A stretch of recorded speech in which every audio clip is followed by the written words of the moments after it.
ஒரு நாடு அரசே அங்கீகரித்து மதுவை விற்கிது. அறிவை வளர்க்கும் கல்வியை தனியாற்ற கொடுத்துட்டுது,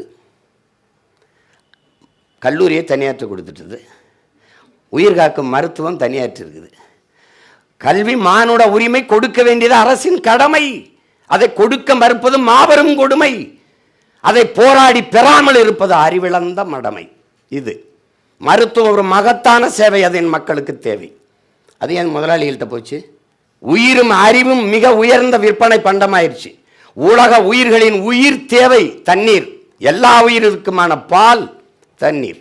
உலகத்தில் எல்லாராலும் ஏற்றுக்கொள்ளப்பட்ட தத்துவம் என்று ஒன்றே கிடையாது என் அன்பு தம்பி தங்கைகளே. அது மார்க்சியமாகட்டும், லெனின் எதாகட்டும், நபிகளார் சொன்னதாகட்டும், இறைமகன் இயேசு சொன்னதாகட்டும், புத்தன் சொன்னதாகட்டும், யார் சொன்ன தத்துவம் உலகம் புறம் ஏற்றுக்கொள்ளப்படலை. எல்லாராலும் ஏற்றுக்கொள்ளப்பட்ட தத்துவம் என்றே ஒன்று கிடையாது. எல்லாராலும் ஏற்றுக்கொள்ளப்பட்ட ஒன்று இருக்கின்றால் அது தண்ணீர் தான். அந்த தண்ணீர் எப்படி பெரிய விற்பனை பண்டமாக வந்துச்சு? நீங்கள் குடிக்கிறது படிக்கிறீங்க எல்லாரும், அது தண்ணீர் தானா உங்களுக்கு தெரியுமா? யார் உறுதி தருவா? அது குடிக்கிற தரத்தில் இருக்குன்னு யார் சொன்னது? பிறக்கும் போதே குழந்தை புற்றுநோயோட பிறக்குது, பொறுப்பு யார்? 3 வயசு குழந்தைக்கு புற்றுநோய் வந்தது என்ன சாப்பிட்டு? கஞ்சா குடிச்சதா, இல்லை புகையில் சிகரெட் எதுவும் பாவிச்சதா? எதனால் வந்தது? 100 மரணத்தில் 90 மரணம் புற்றுநோயாக இருக்குது. காரணம் என்ன? காற்று விஷமாயிருச்சு, நீர் விஷமாயிருச்சு, உணவு நஞ்சாயிருச்சு. காற்று ஏன் ஆயிடுச்சு? கந்தக தூசியை சுவாசிக்கிறோம். ஒரு கார் வெளியிடற நச்சு புகையை கட்டுப்படுத்த 6 மரங்கள் தேவைன்னா, ஒரு மனிதனுக்கு சராசரி 422 மரங்கள் தேவைன்னா, உனக்கு 28 மரம் தான் இருக்குன்னு அரசே சொல்லுது. கனடான்னு ஒரு நாடு 9900 மரங்களை வச்சிருக்கு. 10,000 மரத்தை தொடுது ஒரு மனிதனுக்கு.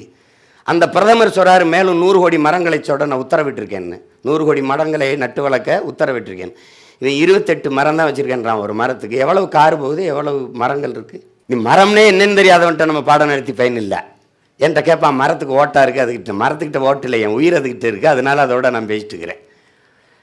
மரம்ங்கிறது, நீங்கள் எல்லா உயிரினமும் உலகத்தில் நச்சுக்காற்றை சுவாசிச்சுட்டு, எல்லா உயிரினமும் நற்காற்றை சுவாசிச்சுட்டு நச்சுக்காற்றை வெளியிடும். கார்பன் டை ஆக்சைடை சுவாசிச்சுட்டு கார்பன் டை ஆக்சைடை, கரியமில வாயுவை வெளியிடும். ஆனால் மரம் செடி கொடிகள் மட்டும் நச்சுக்காற்றை சுவாசிச்சுட்டு நற்காற்றை வெளியிடும், ஆக்சிஜனை வெளியிடும். இந்த முரண் இல்லைன்னா உலகில் எந்த உயிரும் வாழ முடியாது. மரமும் நம்மளை மாதிரி நல்ல காற்றை சுவாசிச்சுட்டு நச்சுக்காற்றை வெளியிட்டா எப்படி வாழ்கிறது? அப்போ அந்த மரத்தின் அருமை தெரியாமல் நீ மரம்னு மறந்து போனீன்னா எப்படி? அப்போ இங்கே தலைகீழ் மாற்றம் தேவைப்படுது. இங்கே அரசியல் சாதிக்கு இருக்குது, மதத்துக்கு இருக்குது, வணங்குகிற சாமிக்கு இருக்குது, வாழுகிற பூமிக்கு இருக்காங்கிறதான் பிரச்சனை. உனக்கு வணங்க 100 கோடி சாமி